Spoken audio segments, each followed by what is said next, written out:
Tapi jalan kebenaran tak akan selamanya sunyi.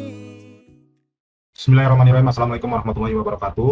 Hari ini Jumat tanggal 24 April tahun 2026 pukul 7:46 pagi hari. Ketemu lagi dengan saya Abu Musa.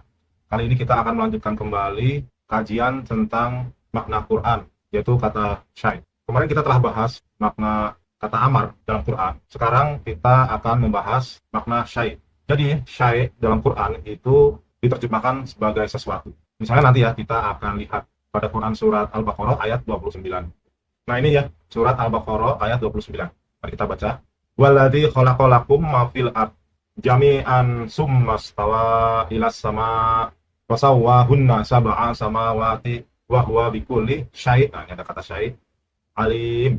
Mari kita baca terjemahannya. Dialah Allah yang menciptakan segala apa yang ada di langit dan yang ada di bumi untukmu. Kemudian dia menuju ke langit. Lalu dia menyempurnakannya menjadi 7 langit. Dan dia maha mengetahui segala sesuatu. Nah ini sesuatu. Nah sesuatu ini menurut KBBI ini adalah makna yang belum jelas. Mari kita kembali lagi ke, nah ini ya, syai' ini sesuatu. Sesuatu. Menurut KBBI menyatakan kepada yang tidak jelas. Sedangkan Al-Quran itu kan fungsinya menjadi hudan atau petunjuk. Huda linasi wabayinati minal huda. Dan juga bukti-bukti atau evidence tentang petunjuk itu. Nah kalau ini diterjemahkan sesuatu, ini kan berarti tidak jelas dan tidak bisa dijadikan petunjuk. Nah bagaimana kita mengartikan syai'? Jadi syai' ini bisa diartikan dengan membaca konteks ayat. Konteks ayat yang tadi yang barusan kita baca, yaitu di Quran surat Al-Baqarah ayat 29, itu berhubungan dengan langit dan bumi. As-samawati wal ard. Lalu Allah menciptakan 7 langit. Nah itu berarti kan menandakan bahwa syai' itu adalah apa yang ada di langit dan apa yang ada di bumi. Itu menunjukkan bahwa syai' itu adalah materi. Dan materi itu sekarang kita kenal dengan zat padat, gas, dan cair. Itu kalau kita cari di Quran, kata syai' pasti diartikan sesuatu. Dan apabila kita baca konteks ayatnya, itu pasti berbicara tentang materi, yaitu as-samawati wal ardi wa ma bainahuma, dan apa yang ada di dalamnya. Lalu yang kedua, kata syai' itu juga mempunyai derivatif, diantaranya sya'a atau kehendak. Nah kehendak ini sudah pernah saya bahas di materi Masya'a. Itu bisa dicek di YouTube saya, MT Berperan, yang berjudul Qudroh, Irodah, dan Masya'a. Itu kalau nggak salah ada 3 sesi ya. Jadi sya'a atau kehendak ini adalah artinya kemauan. Kalau dalam KBBI itu kehendak itu juga disebut sebagai kemauan. Jadi kalau kita misalnya nggak ngerti kehendak itu apa sih, nah kita bisa cari derivatif di kamus KBBI, Kamus Besar Bahasa Indonesia. Jadi maksudnya ini adalah kemauan Allah itu tidak akan pernah melanggar hukum fisika atau hukum materi. Misalnya Allah itu sebagai Tuhan itu tidak akan mungkin dia menjadi manusia. Begitu pula dia juga tidak mungkin menjadi iblis. Karena apa? Ya karena dia itu kemauan bebas atau kehendak bebas. Jadi tidak semau-maunya. Oleh karena itu yang maha baik tidak mungkin menjadi yang maha jahat. Nah kalau kata syai' tadi itu adalah materi yang diciptakan. Sedangkan kalau sya' itu untuk Allah yang menciptakan. Misalnya contoh kasus kemarin ya, ketika saya membahas kata qadar di bulan Ramadan. Qadar itu adalah ukuran pada suatu materi yang diciptakan oleh Allah.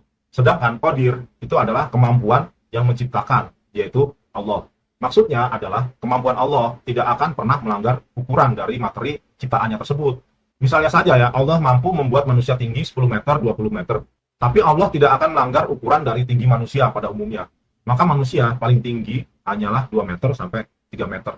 Nah itu misalnya kita bisa lihat pada fisik Jalut. Ya, Jalut itu kan gagah dan perkasa. Dia juga diberikan ilmu pengetahuan tentang taktik berperang. Nah itu terdapat dalam Quran surat Al-Baqarah ayat 247. Nah ini ya surat Al-Baqarah ayat 247. Ini panjang ayatnya, kita baca terjemahannya saja. Dan Nabi mereka berkata kepada mereka, sesungguhnya Allah telah mengangkat Talut menjadi rajamu. Mereka menjawab, bagaimana Talut memperoleh kerajaan atas kami.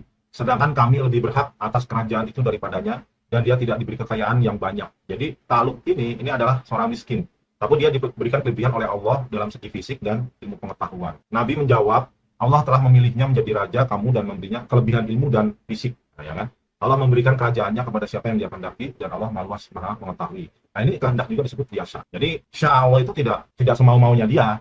Jadi Allah tidak akan pernah melanggar hukum fisika. Begitu pula ya yang terdapat dalam Quran surat An-Nisa ayat 47. Jadi walaupun Allah itu bisa mengubah wajah manusia yang tidak beriman kepadanya atau orang kafir dan orang munafik, tapi yang dimaksud bahwa wajah mereka berubah itu adalah pada ekspresi atau penghinaan.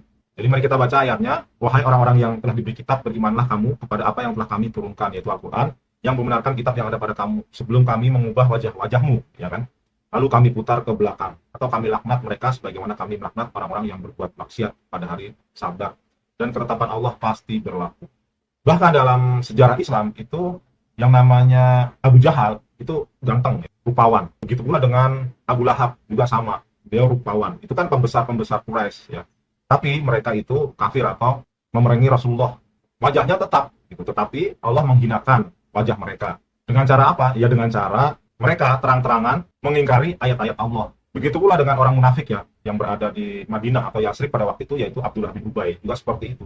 Walaupun dia itu Islam, tapi Allah melaknat, mengubah wajahnya. Maksudnya ya itu, tidak mengubah wajah secara asli, tapi dengan mengetahui ciri-cirinya, yaitu mendustakan ayat-ayat Allah. Jadi kalau kita lihat ada orang tampan, rupawan, cantik, tapi dia itu mendustakan ayat-ayat Allah, mengatakan bahwa ayat Allah itu tidak benar, nah itu sudah Allah rubah wajahnya maksudnya. Jadi bukan merubah wajah secara fisik, tetapi secara non-fisik, yaitu mental.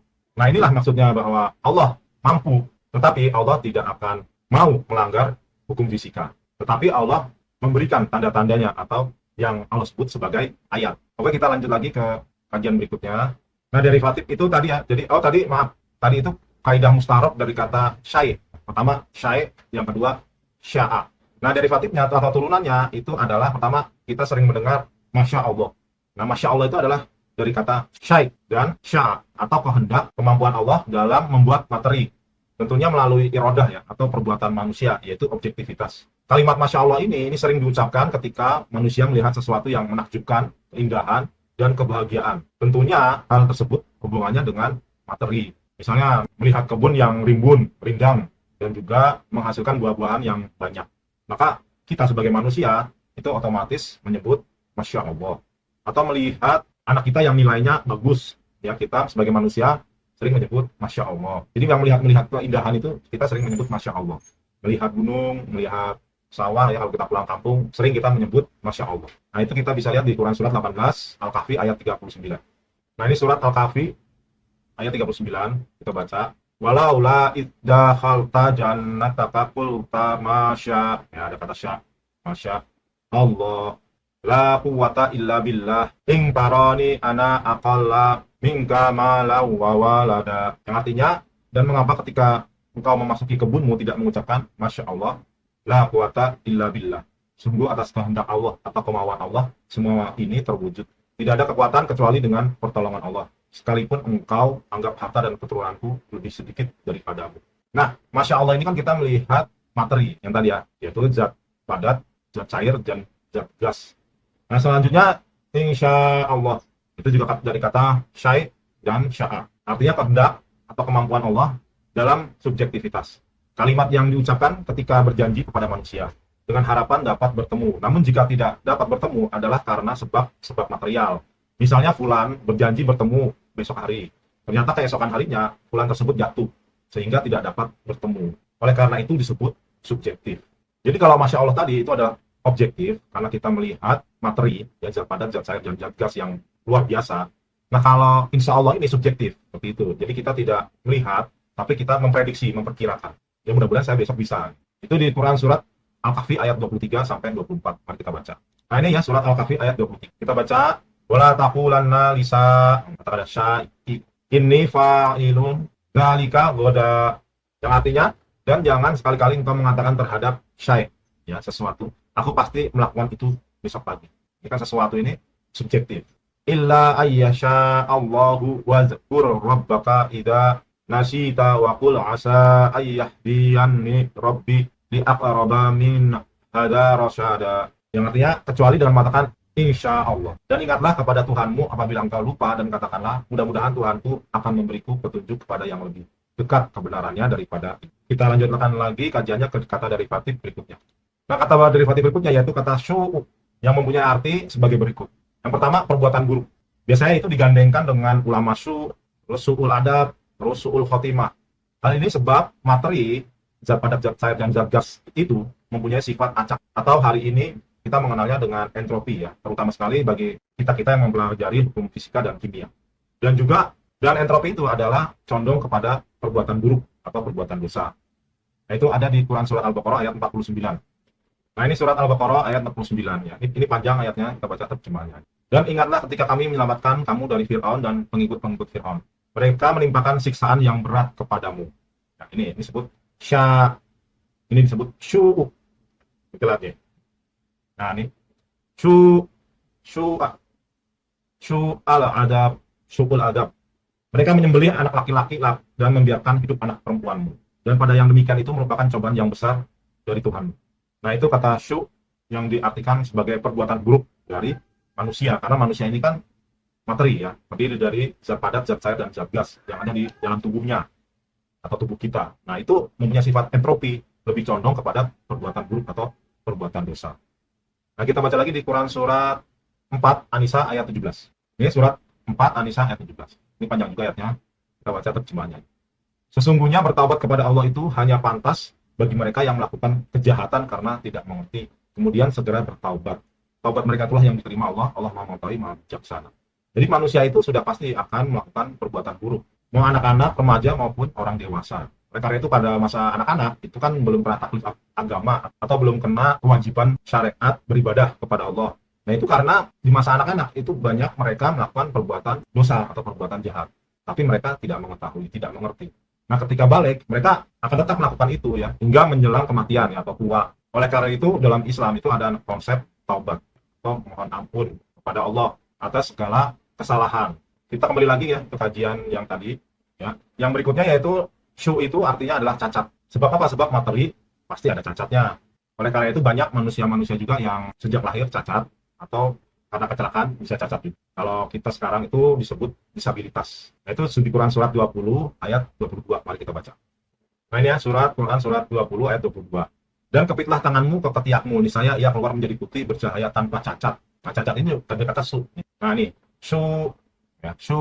sebagai mujizat yang lain. Oke, kita kembali lagi. Lalu kata berikutnya itu diartikan sebagai bencana. Sebab materi pasti akan mendatangkan bencana. Makanya di dunia ini banyak bencana seperti tsunami, banjir, longsor, dan juga bencana yang diakibatkan oleh tangan kita sendiri. Itu ada di Quran surat 27 ayat 62.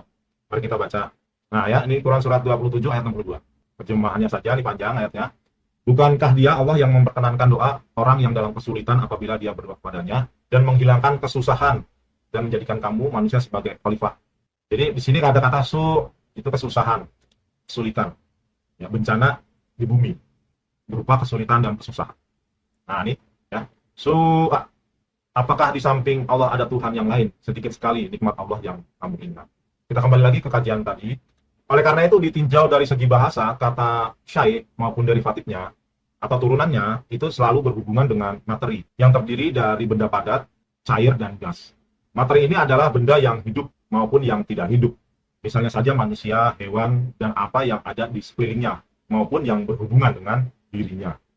Nah, jadi itu ya penjelasan tentang syai. Mudah-mudahan bermanfaat. Saya Abu Musa, sampai ketemu lagi di kajian-kajian berikutnya. Wassalamualaikum warahmatullahi wabarakatuh.